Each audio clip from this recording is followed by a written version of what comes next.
Assalamualaikum warahmatullahi wabarakatuh. Pemirsa Tadabbur Ilmi, ziarah kubur merupakan salah satu tradisi yang biasa dilakukan masyarakat muslim. Dalam ketentuan syariat, Islam membolehkan umat muslim untuk melakukan ziarah kubur.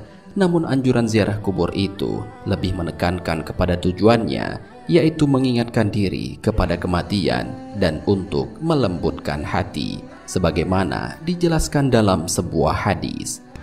Dahulu aku pernah melarang kalian untuk berziarah kubur, namun sekarang ketahuilah hendaknya kalian berziarah kubur, karena ia dapat melembutkan hati, membuat air mata berlinang, dan mengingatkan kalian akan akhirat. Namun jangan kalian mengatakan perkataan yang tidak layak atau qaulul hujur. Hadis riwayat Al-Hakim. Akan tetapi, terkadang ada banyak hal yang dilakukan peziarah yang seharusnya tidak diperbolehkan saat berziarah kubur. Lantas, apa saja hal yang tidak boleh dilakukan ketika ziarah kubur itu? Mau tahu jawabannya? Simak ulasannya dengan menonton video ini hingga akhir.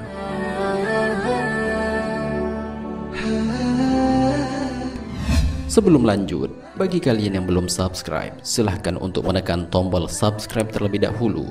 Aktifkan lonceng notifikasinya. Bagikan video ini kepada teman-teman kalian agar semakin banyak orang yang mendapatkan manfaat dari channel ini.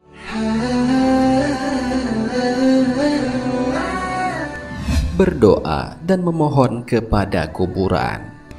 Memang pada awal-awal Islam berkembang, Rasulullah Shallallahu Alaihi Wasallam sempat melarang orang-orang Mekah pada waktu itu untuk berziarah kubur. Hal itu karena masih lemahnya pemahaman mereka tentang Islam, sehingga dikhawatirkan terdapat hal-hal yang tidak diinginkan terjadi. Akan tetapi, larangan itu kemudian dicabut oleh Rasulullah seiring menguatnya pengetahuan mereka tentang keislaman dan keimanan mereka kepada Allah. Hal ini sebagaimana dijelaskan dalam sebuah hadis. Dahulu aku telah melarang kalian berziarah kubur, namun sekarang berziarahlah kalian ke sana. Hadis riwayat Muslim. Ternyata sifat-sifat jahiliyah yang terjadi di zaman Rasulullah SAW dahulu terulang kembali di zaman ini dengan banyaknya orang-orang yang berdoa dan meminta kepada kuburan.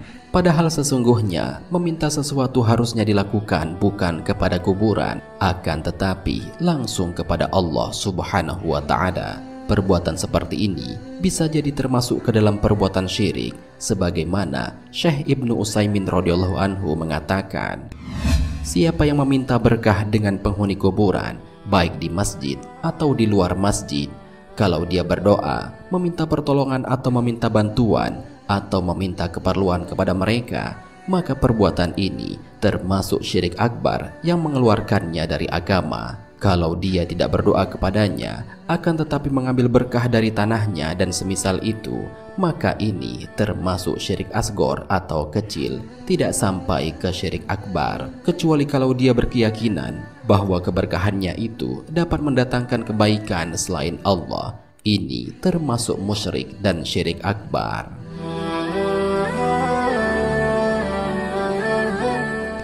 Memberikan sesembahan kepada kuburan. Hal selanjutnya yang menjadi larangan untuk dilakukan saat berziarah kubur adalah memberikan sesembahan kepada kuburan, baik itu sesajen, sembelihan hewan, dan lain sebagainya. Kebiasaan seperti ini merupakan kebiasaan yang sudah ada sejak zaman jahiliyah, di mana pada masa itu banyak orang-orang yang mempersembahkan tumbal atau sesajen kepada makhluk halus yang dianggap sebagai penunggu tempat-tempat keramat tertentu. Kegiatan seperti ini termasuk dalam hal yang diharamkan oleh Allah. Allah Subhanahu wa Ta'ala berfirman, dan bahwasanya ada beberapa orang dari kalangan manusia meminta perlindungan kepada beberapa laki-laki dari kalangan jin, maka jin-jin itu menambah bagi mereka dosa dan kesalahan. Al-Quran Surat Al-Jin ayat 6. Dalam ayat lain, Allah Subhanahu wa Ta'ala berfirman, dan ingatlah hari di waktu Allah menghimpunkan mereka semua, dan Dia berfirman, Hai golongan jin atau setan, sesungguhnya kamu telah banyak menyesatkan manusia. Lalu berkatalah teman-teman dekat mereka dari golongan manusia, para dukun dan tukang sihir, Ya Rob kami, sesungguhnya sebagian dari kami telah mendapatkan kesenangan atau manfaat dari sebagian yang lain, dan kami telah sampai kepada waktu yang telah Engkau tentukan bagi kami. Allah Subhanahu wa Ta'ala berfirman, neraka itulah tempat tinggal kalian, sedang kalian kekal di dalamnya, kecuali kalau Allah menghendaki yang lain. Sesungguhnya Rabb-Mu Maha Bijaksana lagi Maha Mengetahui. Al-Quran Surat Al-An'am ayat 128.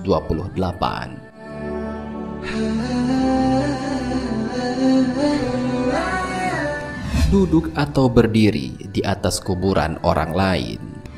Hal selanjutnya yang perlu diperhatikan dan menjadi larangan dalam melakukan ziarah kubur adalah duduk atau berdiri di atas kuburan. Hal semacam ini sangat banyak terjadi di zaman ini, padahal yang diperbolehkan adalah berjalan di samping atau di antara pusara-pusara kuburan. Orang-orang yang masih melakukan hal-hal yang dilarang ini bagaikan mereka berjalan di atas bara api, sebagaimana dijelaskan dalam sebuah hadis.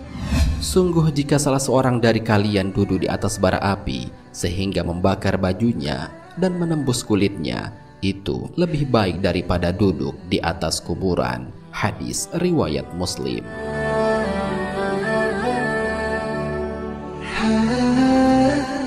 Pemirsa Tadabbur Ilmi, demikianlah pembahasan mengenai 3 hal yang dilarang ketika berziarah kubur. Ketiga hal itu adalah berdoa dan memohon kepada kuburan, memberikan sesembahan kepada kuburan, dan duduk atau berdiri di atas kuburan. Sesungguhnya anjuran berziarah kubur di samping untuk mengingatkan diri akan kematian, dianjurkan pula untuk mendoakan ahli kubur agar diberikan tempat terbaik di sana, bukan untuk meminta-minta kepada mereka, karena sesungguhnya tak ada yang paling dibutuhkan ahli kubur selain kiriman doa dan pahala dari orang-orang yang masih hidup di dunia. Hal ini sebagaimana dijelaskan dalam sebuah hadis. Seorang mayat dalam kuburnya seperti orang tenggelam yang sedang meminta pertolongan. Dia menanti-nanti doa ayah, ibu, anak, dan kawan yang terpercaya. Apabila doa itu sampai kepadanya, maka itu lebih ia sukai daripada dunia berikut segala isinya. Dan sesungguhnya Allah menyampaikan doa penghuni dunia untuk ahli kubur sebesar gunung. Adapun hadiah orang-orang yang hidup kepada orang-orang mati ialah memohon istighfar kepada Allah untuk mereka dan bersedekah atas nama mereka. Hadis riwayat Ad-Dailami. Wallahu a'lam bishawab. Jika terdapat kesalahan dalam penyampaian ini, admin mohon maaf, dan itu merupakan kesalahan dari admin sendiri. Jika ada benarnya, itu adalah dari Allah Subhanahu wa Ta'ala. Semoga bermanfaat. Wassalamualaikum warahmatullahi wabarakatuh.